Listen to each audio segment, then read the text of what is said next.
तो हम लोगों को लगा कि भाई इसका मतलब अफवाह फैलाई जा रही है और बहुत बड़ी साजिश हमारे मुख्यमंत्री और सरकार के साथ हो रही है कि लोग उनको भगदड़ और इस तरह के खबर प्रचारित कर रहे हैं। ये तो गलत है। अब ऐसी धारणा हमारे मन में बन रही थी कि इनके खिलाफ कितनी बड़ी साजिश हो रही है, इतनी बड़ी अफवाह फैलाई जा रही है। और उसके बाद फिर हम लोग प्रतीक्षा करते रहे। फिर मेलाधिकारी से संपर्क करने की कोशिश की गई। उन्होंने कहा 10:30 बजे हम बता पाएंगे, 10:30 बजे पहले कुछ नहीं बता पाएंगे। हम लोग प्रतीक्षा करते रहे। फिर 10:20 पे फिर एक्स चैनल पर वीडियो आया और हम लोगों ने तुरंत चालू करके देखा। अब उस वीडियो में वक्तव्य था, मुख्यमंत्री जी खुद बोल रहे थे, उन्हीं के एक्स हैंडल पर था, इसलिए अविश्वास का कोई सवाल ही नहीं था। और वो कह रहे थे कि सब ये अच्छा चल रहा है, स्नान हो रहे हैं, ये हो रहा है। और हाँ, भगदड़ हुई थी, कुछ लोग घायल हुए हैं। भगदड़ की बात तो सरकार अब तक स्वीकार नहीं कर रही है। सुनिए, उन्होंने उस वक्तव्य में कहा, शब्द का इस्तेमाल ही नहीं हो रहा है। भगदड़ शब्द नहीं होगा, हम शब्द पे नहीं जा रहे हैं। उन्होंने कहा कि घटना हुई है और कुछ लोग घायल हुए हैं, कुछ गंभीर रूप से घायल हैं, लेकिन इलाज चल रहा है और सब शांतिपूर्ण है और अफवाहों पर ध्यान न दें, उसमें भी बोला उन्होंने। और लिखा भी उस वीडियो के साथ जो कैप्शन है, उस कैप्शन में भी लिखा कि अफवाहों पर ध्यान न दें। इसका मतलब कि जो कुछ सुनाई दे रहा था जगह जगह से, सब अफवाह था। अब उसके बाद फिर जब उन्होंने कहा अफवाह, तो हम लोग तो मुख्यमंत्री पे भरोसा किए और फिर हम लोगों ने कहा भाई जब ये कह रहे हैं कि अफवाह है तो अपने लोग चलें स्नान करें। तो हम लोगों ने अपना किसी तरह से व्यवस्था बनाई, एक नाव में 3 शंकराचार्य बैठ करके किसी तरह से गए और जाके हम लोगों ने स्नान किया। अब स्नान करने के बाद हम लोग लौट करके आए, फिर भिक्षा की हम लोगों ने।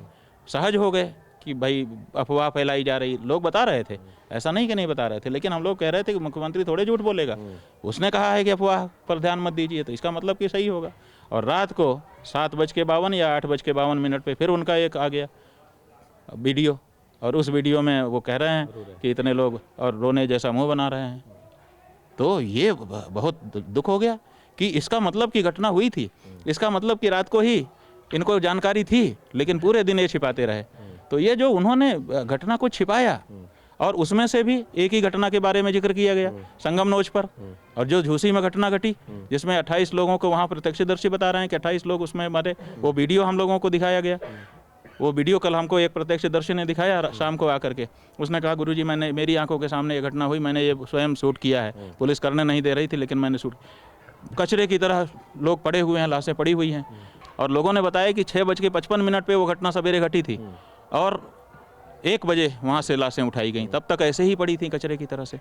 पुलिस आती थी और गिनती करके चली जाती थी कि कितने मरे हैं। कोई ना तो छूता था ना तो कुछ करता था। तो ये जो अनदेखी हुई और जिस तरह से हमारे मुख्यमंत्री ने, इस संसार का सबसे बड़ा सच मौत है, मौत से बढ़कर के दूसरा कोई सच नहीं है, उस सच को अफवाह अफवाह अफवाह अफवाह बार बार जो इन्होंने कहा, तो हमको तो बिल्कुल पसंद नहीं आया। इसीलिए हमने इनके प्रति आक्रोश अपना व्यक्त किया है। आप हमको सच और झूठ के बारे में प्रश्न कर रहे हैं कि तुम झूठे हो कि सच्चे हो। हम कह रहे हैं कि जिसका प्रमाण हो गया कि वो झूठा है, उसके ऊपर कहाँ एक्शन हुआ अभी तक? क्या एक्शन चाहते हैं आप? पद से हटे, दूसरा योग्य मुख्यमंत्री आए ताकि मेला आगे का इस तरह की कोई घटना ना हो। और ऐसा मुख्यमंत्री ना रहे जो घटना होने पर लिपापोती कर ले और छुपा ले, छुपा करके अपने आप को अच्छा बनाने की कोशिश करे। ऐसा मुख्यमंत्री हमें नहीं चाहिए। हम ये कह रहे हैं, ऐसा ये कहाँ तक कुछ चीज़ बताइए कि इतनी बड़ी घटना घटती है और आप छुपाते हो, आप छुपा करके अपने मुंह में मियाँ मिट्ठू बनना चाहते हो। आपको तो आगे आगे संभालना चाहिए था कि भाई घटना घट गई है।